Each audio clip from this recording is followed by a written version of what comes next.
Hello, ladies. Hello.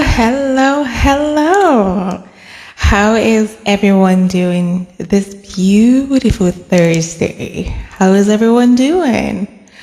Welcome in, ladies. Welcome in. Who is joining me live? Welcome in. You guys, we are growing bigger and bigger. We have over 260 women in this group, and we're having more and more women joining.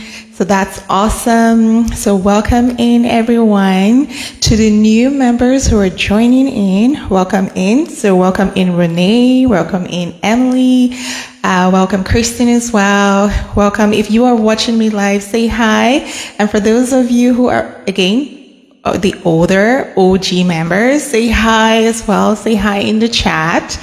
I'm super excited to see you guys this week. I know I was supposed to come talk to you guys on Tuesday, but I did have some conflict that showed up for me. So that's why I'm here today. But I'm here. So welcome. We have a very interesting topic to talk about. Yours truly has consistently had to overcome this to be able to live the life that I have right now. The women that I work with, the women that I'm coaching, this is one of the things that they're struggling with. So we're going to talk about it today. But before I get ahead of myself, if this is the first time that you're seeing me or you're watching a video or a training of mine, you are welcome. Who am I? My name is AB, and I am a life coach. Specifically, I coach professional women in the workplace who are overwhelmed, stressed out, burned out. I help them achieve a life of balance and purpose and fulfillment. And one of the things that we're going to, or rather, the major thing that we're going to be talking about today is one of the, I want to say it's like a double-edged sword of being somebody that takes your career seriously. It's almost like a double-edged sword. I'll explain everything that I'm talking about. But what am I talking about today? Okay. So we're going to be talking about how to overcome the need to be an overperformer so that you can actually reduce the stress that comes from that. So that you can actually have peace and have calm and have fulfillment in your life without needing to always overperform every single time at work or in any area of your life. Okay, I'll tell you why I added in every area of your life, because this is the unique thing about being a woman that cares about going somewhere. One of the interesting things that a lot of women don't know is that how you are in one area is usually how you are in other areas. And so if you don't deal with something in one area, it's going to affect the other areas of your life. Okay, let me stop being a little bit more mysterious. Let's get into the meat of the matter. So what do I mean by overperforming? Because this is where sometimes women have reached out to me to say, AB, does this mean that you shouldn't do your best at work? And does this mean that you should underperform? You should slack at work? You should be complacent? Of course not. Of course not. The reason why I don't, when I'm saying, stop hurting yourself, the dangers of overperforming, is because the women I'm talking to, you guys are high achievers. How do I know that you're high achievers? I've been told I give a certain kind of energy. And the women that respond to the frequency that I give out are women that are going somewhere. Yes. If you relate or if you connect to the message that I talk about, or there's something about my energy that you connect to, I know that you are a high achieving woman and you are going somewhere. I know that you take your life seriously. I know that you take your career or whatever it is that you are passionate about. I know you take it seriously, and I know you want big things for your life. That's how I know. If you're not a high achiever, you would be turned off by me, and you would switch me off. So that's how I know. And so because I know who I'm talking to, I don't bother to give you guys advice on how to achieve more, because the problems you're facing is because you're such a high achiever. So it's almost like a double-edged sword. Not almost, it is a double-edged sword.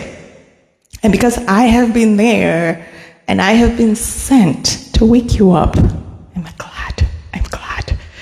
It's easier for me to be able to recognize these things from far and be able to articulate it to you guys so that you can get the awareness. Okay, so back to the question.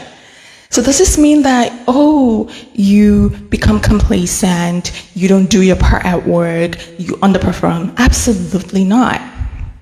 Remember what I said, how you are in one area affects the other area of your lives. I would not come here and advise you to do that because I don't want it to affect other areas of your life. And it doesn't feel good to be that kind of person, at least not for me. And so what does it mean when I say how to overcome being an overperformer?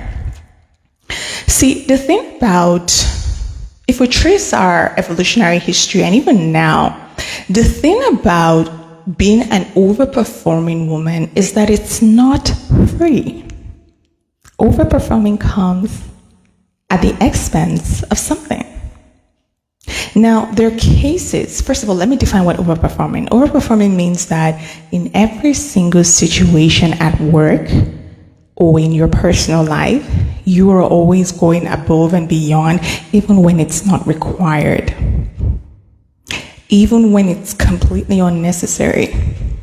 People just want to chat with you casually. You are over preparing. You have done research for hours and hours and hours just to have a casual chat with people at work. That's an overperformer.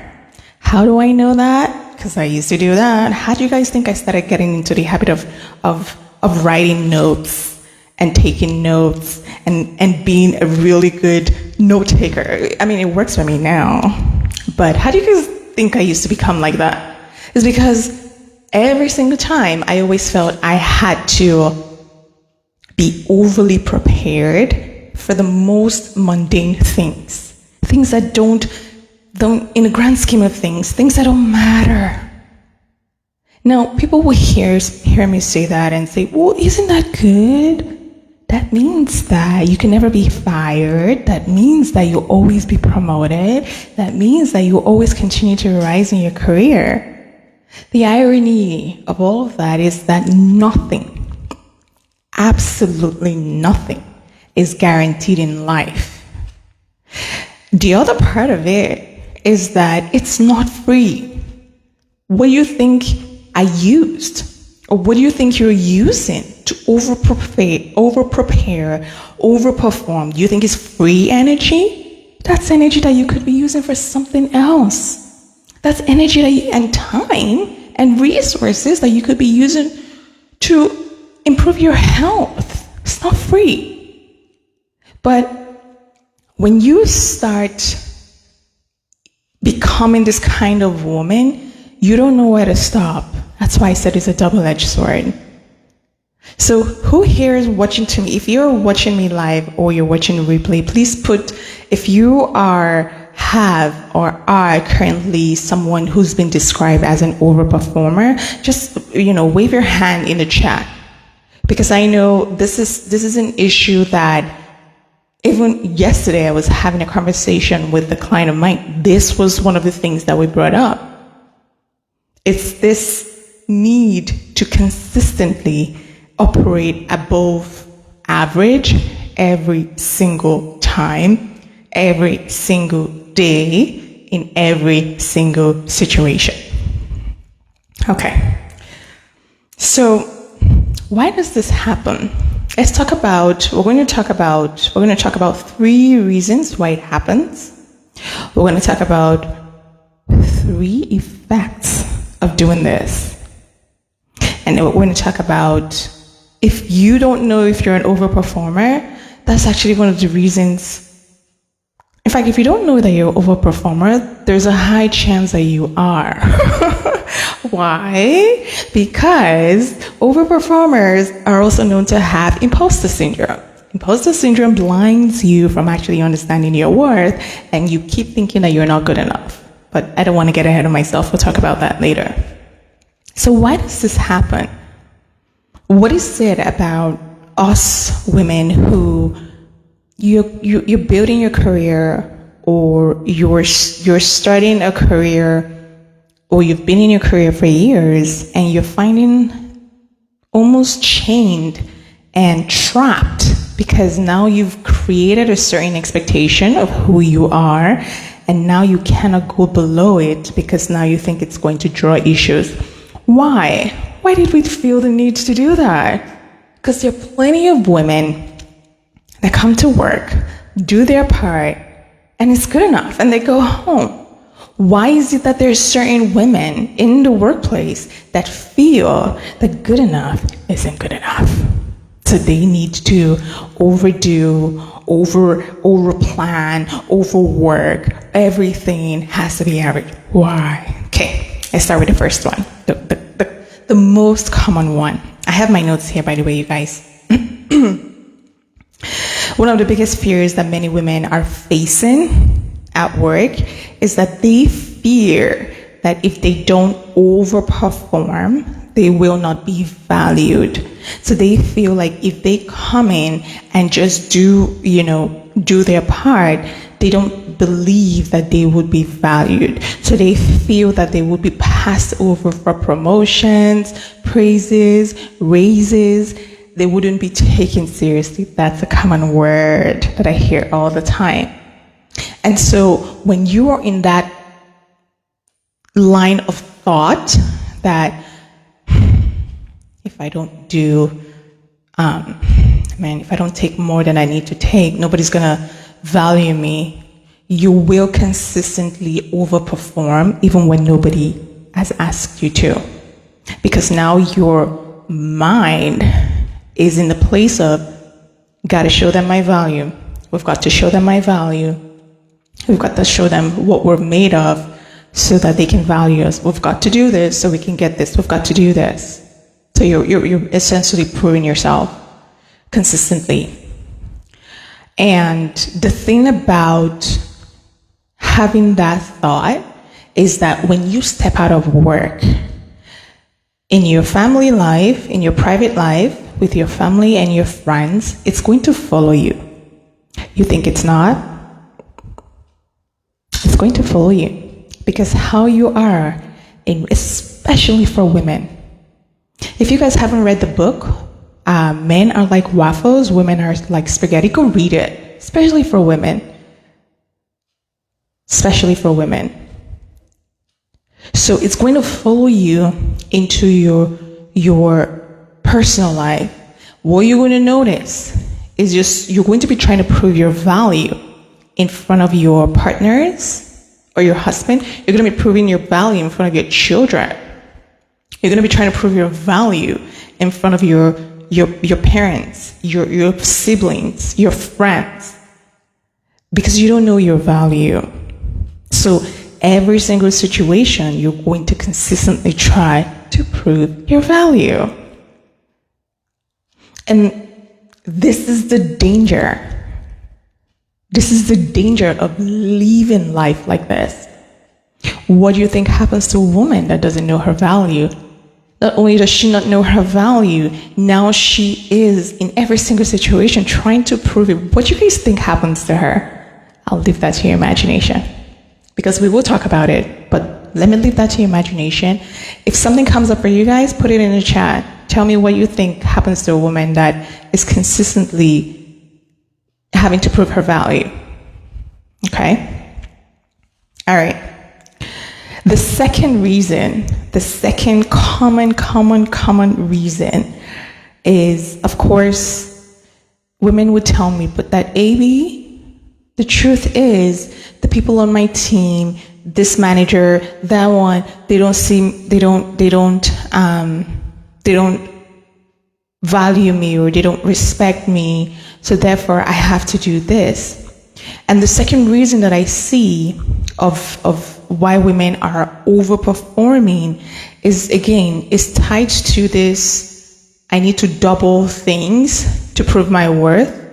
And because it's tied to that thought, there's this expectation. I don't want to say societal expectation, because I've been studying this, and I think it's just the effect of women coming into the workplace at a later time. And so one of that is consistently feeling like you have to earn your keep. Feeling like you have to earn your place in the workplace. So maybe we'll leave it as cultural expectations. We can do that. Let's say cultural expectations. And depending on the kind of profession that you are, some women like myself are in primarily a traditionally male-dominated field. Things are changing now, but when I say traditionally male-dominated field, is where you have or had less women. So when you're in that, that kind of field, subconsciously now you're going to feel like, wow, there hasn't been a lot of me. This is the minority thing. Wow, there hasn't been a lot of people like me, so I have to do extra so that they know that they can continue to hire people that look like me. So I don't want to say societal expectations, because it's more of an effect of just how things have played out. But that's one of the reasons, and that's one of the nuances that women in the corporate world face in comparison to women that are in the entrepreneur space. Unless, of course, your business is in a traditionally male-dominated field, then you might experience that too, just because of the way our brain goes into, there's only one of us, so now we have to survive. So it goes into survival mode.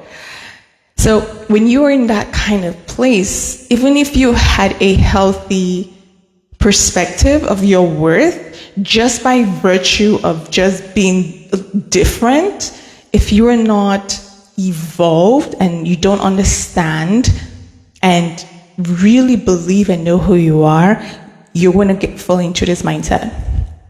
You will fall into this mindset of needing to earn your place wherever you are.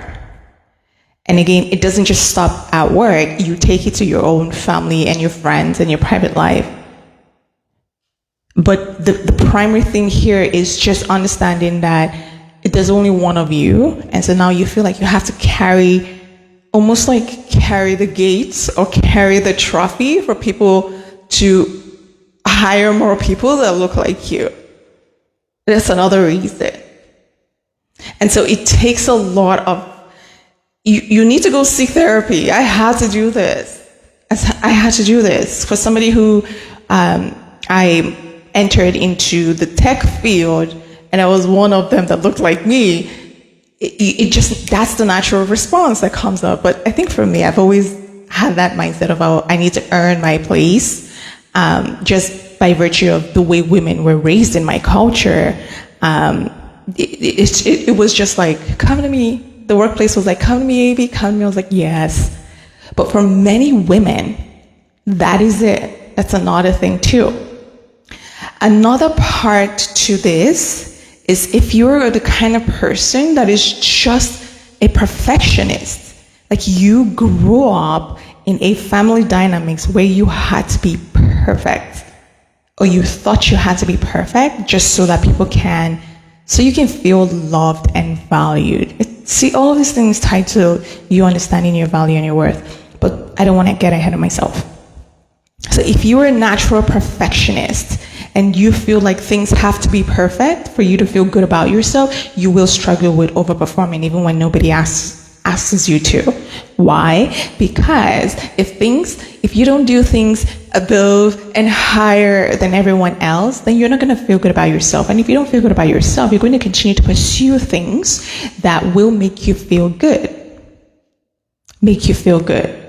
Now, if you're somebody that is a perfectionist, feels like a minority where you are, or in your role, has what was the first one I talked about? Does not understand her value and feels like she's going to be undervalued. What do you think is going to happen to you? You're going to struggle. You're going to be an over performer. And when you're in that place, it is very hard to all of a sudden stop doing it and start living a life of balance. It's so hard. You're literally now working against your mind.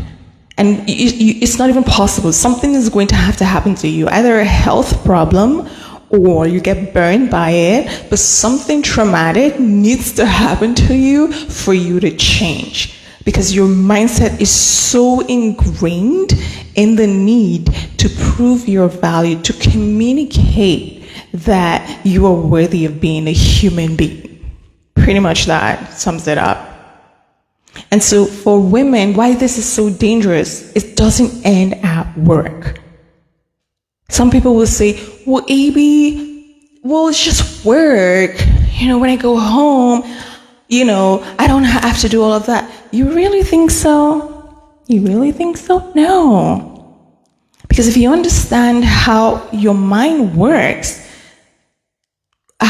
it's essentially the things that are leading you to do the actions, they're also going to be leading you outside work. So that figure, that personality that you are at work, that's who you're going to be in your private life.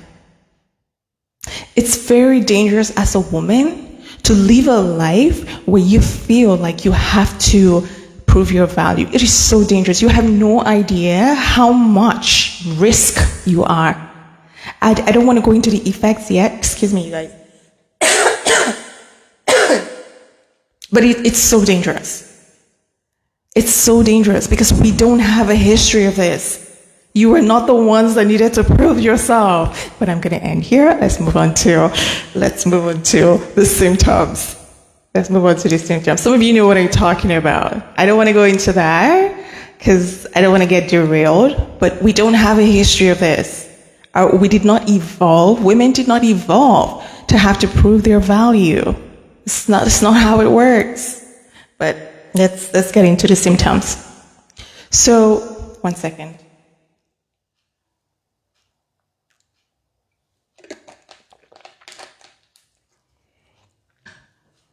Okay, so how do you know if you're an overachiever or if you're an overperformer?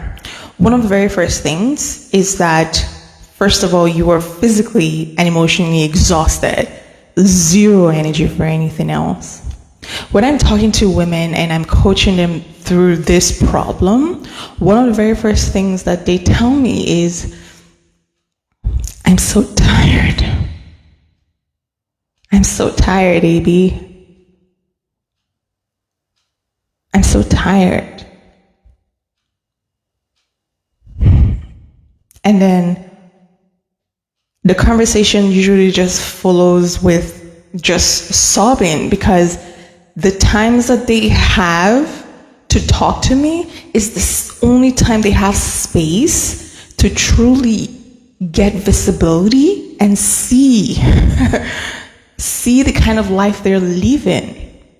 Because when you are an overperformer, you are in a different phase in life. You don't see any of these things. You don't even feel, you know that you're physically exhausted, but you cannot stop because you're wired to do what you're doing. So you pretty much become like a robot and you're numb. You're numb. You cannot feel. So even when your body is warning you, you don't feel it because it's pretty much your body has had to numb itself out because of the amount of trauma and de-stress and stress and strain that it's going through. So in order for you to keep going, it's had to numb itself out. The other day I was talking to a client of mine, and before she became a client of mine, one thing that she said, AB, I've been in pain for 2 years. Yeah, and when we were having the call, she said it very casually. And I asked her, you've been in pain for 2 years? She said, yes. I said, that's not normal. Pain is not normal, let alone being consistently in pain for 2 years. That is not normal.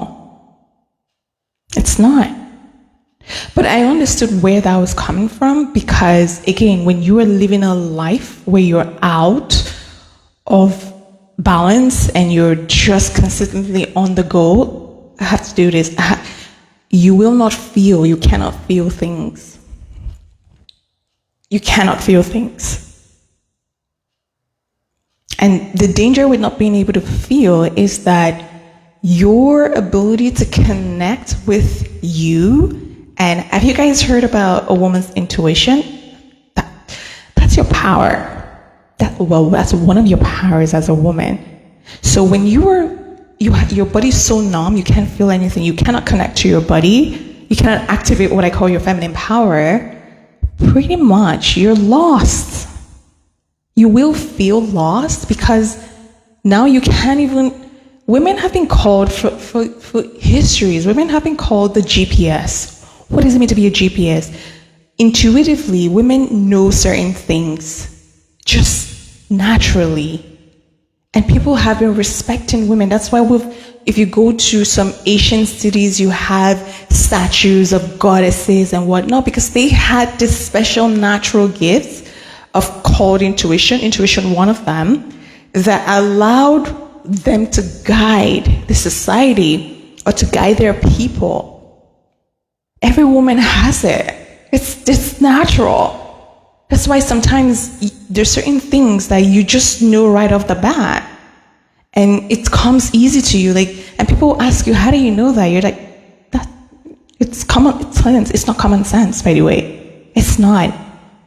But we would dismiss it as, that's common sense. No, it's not. It's part of your intuitive power, which makes you so unique. But anyways, when you're numb, and you're physically exhausted, emotionally exhausted, that part of you is gone anyways. That part of you is gone. What is another symptom? You have too much on your plate, but you feel that you need to keep up with them. You have too many things that are requiring of you, too many responsibilities, but you feel like you haven't done enough. That's how you, in fact, this is, I should reverse the other, because this is how you know that you're overperforming. Normal people know when they have too much on their plate. But the thing about being an overperforming woman is that you don't even see that you have too much on your plate. All you know is you cannot keep up. If you cannot keep up with the responsibilities that you have too much. Let me repeat myself. If you are struggling to keep up with the responsibilities that you have in your life, you have too much. That's it. And if you are a high performer, you have too much. Too much. So that's another reason or another symptom. Another one is, I guarantee you, this one, you don't even need to, this is, if you're a people pleaser, like you have people pleasing tendencies, like you want to please everybody and all, I guarantee you, like, this is one of the symptoms. Because when you're someone that has a need to go somewhere, so you want to build your career, you want to flourish in your business, whatever it is that you want to build, and you don't understand your value, one of the things that the way that it shows up is that you're going to think that you have to like everyone and everyone needs to like you so that you can move ahead. That's not how life works. Everybody cannot like you, but you don't know that. You feel like legit everyone needs to like you and you need to like them for you to move forward. And when people are not, when people don't like you, you tend to bend over backwards to accommodate that so that they can like you, and then therefore you can move forward or ahead in your career. But that's not how life works. In fact, if you understand the psychology behind people pleasing, it's such a turn off then you get the complete opposite of what it is that you're chasing. You know, when they say when you chase certain things, it runs away from you, it's one of the things of people pleasing, because it's not genuine. It's not real. And so a healthy person can feel that energy, and it's such a turn off. But if you're a high performer, I guarantee you're struggling with this. Because if you're not struggling with this, you would not be burned out. Because you'd have said no way earlier before you started feeling burned out and exhausted. Okay? And the final thing that I just want to talk a little bit about here is you struggle with allowing people to do things for you. So people would say delegating. But I want to break it down for you guys a little bit. So you struggle with allowing people do things for you. You guys, I just want to make sure I'm right on time here. So you struggle with that. And of course, when you struggle with people helping and doing things for you, you're going to feel stressed out and burned out. So we've talked a little bit about, not a little bit, we've talked about the reason why this happens and how to spot it if this is something that you're struggling with. So one of the very first things, if this is you, if you're someone who is struggling to always prove your value wherever you go, you're someone that you feel like you have to work twice as hard just so that people can respect you and acknowledge you at work, so that's why you need to overperform. You feel like there's only one of you, you're kind of like a minority in your role or in your field, you're the only woman or you're the only person that looks like you, then there's a very high chance that you will overperform because you're trying to prove your value so that they hire more of you. Or if you are someone that just is a natural perfectionist and needs things to be perfect, then yes, by virtue of that, you will also be a high performer. What do you do and how do you fix this? You guys, give me some time. My throat is a little bit dry. Give me a second here.